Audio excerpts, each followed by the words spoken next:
Okay दोस्तों, अब आ रहे हैं न्यू चैप्टर की तरफ, that is admission of a partner. Previous chapter में था क्या कि जो पार्टनर्स होते थे वो लोग के प्रॉफिट शेयरिंग रेशियो में ही वो लोग आपस में चेंजेस ला रहे थे।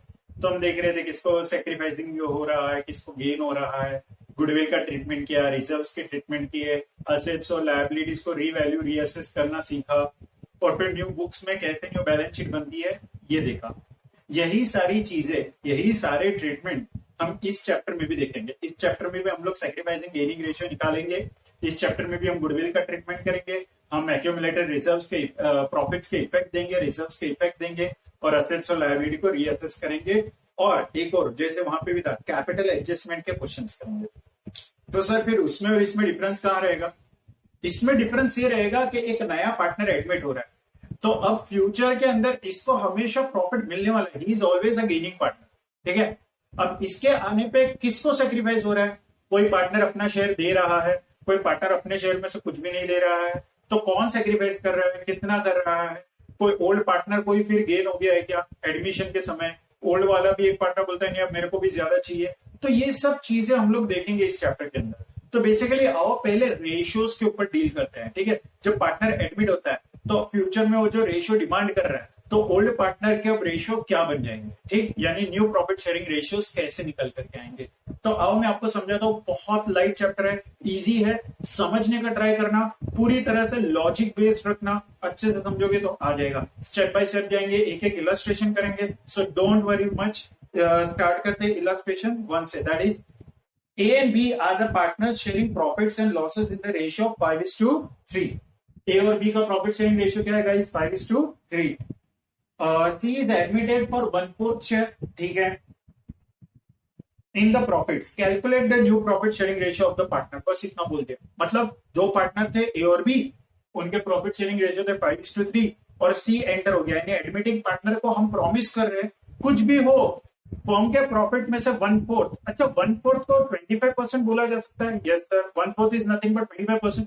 यानी कि जो भी बिजनेस का प्रॉफिट होगा ना फ्यूचर में, फ्यूचर के प्रॉफिट्स में आपको 25% दिया जाएगा। यानी बचा हुआ 75% रिमेनिंग किसको मिलेगा? ओल्ड पार्टनर्स को, ए और बी को। सर यहाँ पे बोला नहीं है ए और बी का न्यू रेशियो क्या रहेगा, कौन कितना सेक्रीफाइस कर रहा है इनकमिंग पार्टनर के आने पे। तो यहाँ पे जब भी कुछ ना बोला जाए तो रिमेनिंग पार्टनर क्या करेंगे, अपना ही जो ओल्ड रेशियो है ना वो आपस में रिटेन करेंगे, ओल्ड रेशियो अपना आपस में सेम रखेंगे। तो कैसे होगा देखो, लॉजिक समझो होगा क्या। इसका मतलब कि मान लो अगर 1 रुपया प्रॉफिट होता है, ये 1 उसका है, उसमें से 1/4 माइनस करो, ये 1/4 किसका? सी का, तो कितना बचेगा? 3/4। यानी 25% 1 में से 25% माइनस करोगे तो कितना बच जाएगा? 75%। यानी 100 में से 25% माइनस किया तो 75% बचेगा। तो ये 1 प्रॉफिट को रिप्रेजेंट करता है, यानी कि 1 प्रॉफिट है, 1 रुपया का प्रॉफिट है, 1/4 यानी 25 पैसे, 25 पैसे मानो। तो 1 रुपए में से 25 पैसे निकाल दिए तो कितने बच गए? 75 पैसे, 75 पैसे। तो ये 75 पैसे जो अब बचे ये किसको मिलेगा? ये जो 75 पैसे का प्रॉफिट बचे किसको मिलेगा? ए और बी को मिलेगा। कौन से रेशियो में? 5:3 में मिलेगा। क्यों? क्योंकि इन दोनों का आपस में रेशियो है 5:3। इनके न्यू रेशियो के बारे में कोई भी हिंट दिया है क्या? ये लोग आपस में प्रॉफिट शेयरिंग रेशियो में चेंजेस ला रहे हैं? कुछ भी बोला है क्वेश्चन में? नहीं। तो हम क्या अस्यूम करेंगे कि जो रिमेनिंग प्रॉफिट बचेगा ना वो ये दोनों आपस में अपने ओल्ड रेशियो में ही डिस्ट्रीब्यूट कर लेंगे। तो देखो ए का न्यू शेयर कैसे निकल करके आता है। ए क्या करेगा अब कि जो उसको 3/4 मिलने वाला है ना, फॉर्म का प्रॉफिट कितना बच रहा है अब सी को डिस्ट्रीब्यूट करने के बाद, मतलब फॉर्म का प्रॉफिट है मान लो 10,000, 10,000 का 1/4 यानी कि 2500 सी को कंपलसरी देना है। बचा कितना? 7500। तो 7500 में ए कितना डिमांड करेगा? 5/8। और 7500 में बी कितना डिमांड करेगा? 3/8। सिंपल तो था। वैसे ही ये कर रहे कि अब जो 3/4 बच गया सी का प्रॉफिट निकालने के बाद जो 3/4 बनता है, अच्छा 1 - 1/4 3/4 रहेगा। कैसे आएगा ये देखो, 1 - 1/4 तो 4 × 1 हो जाएगा। इसका डिनोमिनेटर क्या अज्यूम करेंगे? 1। तो क्या ये माइनस हो सकता है? नहीं हो सकता है। तो हमें कॉमन मल्टीपल करना पड़ेगा, × 4 × 4। तो 4 - 1 × 4 × 4 तो 4 - 1/4। आंसर क्या आ जाएगा गाइस? 3/4। तो कितना बच गया? 3/4। तो 3/4 में से ए कितना मांगेगा? ए को कितना मिलना चाहिए? 3/4 का 5/8। 5/8 कैसे, मतलब 3/4 जो बचा ना उसके 8 हिस्से करेंगे, यानी कि 3/4 को डिवाइड बाई 8 कर दो, डिवाइड बाई 8 किया, मल्टीप्लाई बाई 5 कर दो, तो इसका शेयर निकल कर क्या है। वैसे ही 3/4 को डिवाइड बाई 8 कर दो, 8 हिस्से कर दो, और उसका 3 हिस्सा यानी मल्टीप्लाई बाई 3 करके बी को पहुंचा।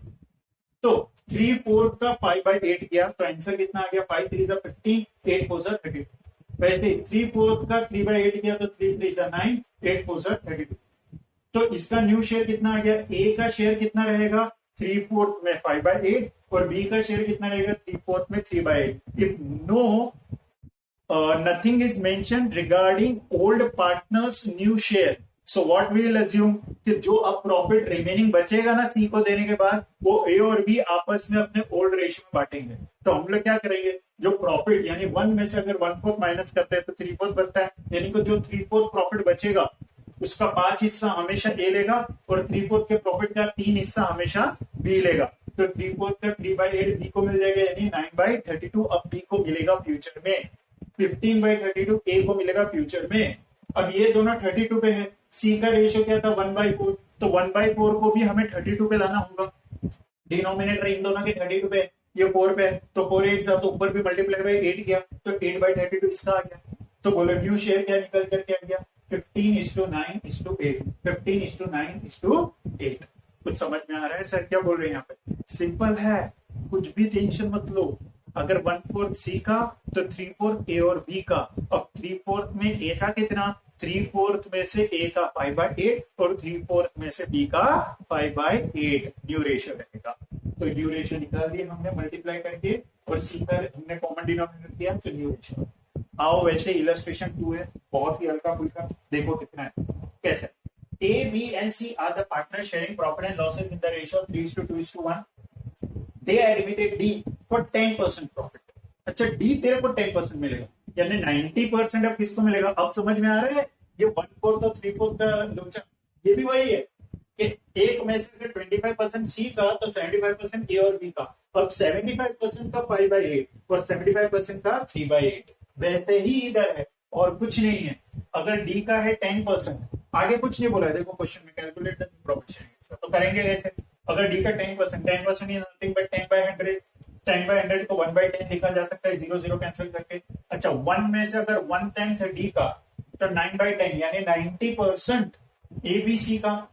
अब 90% में से 3 हिस्से ए को दे दो, 90% में से 2 हिस्से बी को दे दो और 90% में से 1 हिस्सा सी को दे दो, यानी कि 3 6 2 6 1 6। कुछ समझ में आ रहा है। जो रिमेनिंग अब प्रॉफिट बचेगा ना वो आपस में एबीसी कौन से रेशियो में डिस्ट्रीब्यूट करेंगे, उनके ओल्ड रेशियो में। तो हमने ओल्ड रेशियो यानी कि किया क्या, लॉजिक अब समझो कि रिमेनिंग फ्यूचर प्रॉफिट जो रिमेनिंग बचेगा डी को देने के बाद फ्यूचर में, उस पे हमने ओल्ड रेशियो लगा दिए तो वो आज ही कैलकुलेट कर दिया। यानी कि हमें डेफिनेटली पता है कि हमेशा हमें डी को 10% देना है, यानी हमेशा 90% प्रॉफिट्स का 3/6 ए को मिलना है, 2/6 बी को मिलना है और 1/6 सी को मिलना है हमेशा, क्योंकि हमेशा अगर उसका 10% तो हमेशा इन तीनों का 90%। तो इसलिए हमने आज ही कैलकुलेट करिए न्यू रेशियो कि भाई 90 में से 3 हिस्से तेरे को, तो देखो न्यू कितना मिलेगा तुम्हें फ्यूचर में, यानी अब कितना मिलेगा, यानी 9/10 का 3/6, 9 3 27, 6 10 16। ठीक है, मल्टीप्लाई करके कैंसिल भी कर सकते हो, छोटा नंबर ला सकते हो, कोई दिक्कत नहीं, लेकिन मैंने अभी बड़ा ही रखा है, बड़ा ही नंबर रखे हैं। तो 9 3 27, 10 6 16, वैसे ही 9 2 18, 10 6 16, 9 1 9, 10 6 16। अब यहाँ पे डी का रेशियो क्या था, 1/10 था, 10 है 1/10 डी का, इन सब 60 पे है तो 10 को भी 60 पे ले जाओ तो इंटू 6 इंटू 6 यानी 6/60। तो न्यू रेशियो क्या आ गया गाइस, 27:18:9:6। क्लियर हो रहा है। तो 27:9:18:9:6। हमेशा याद रखना रेशियोज अगर आप उसको लीस्ट नंबर पे ले जा सकते हो तो आपको एग्जाम में ले जा करके बताना पड़ेगा, आंसर यहाँ पे मत छोड़ देना, इसके बाद कैलकुलेट करना। ठीक है, तो ये आपको सॉल्व करके ही बताना है एग्जाम में। That is 9:6:3:2।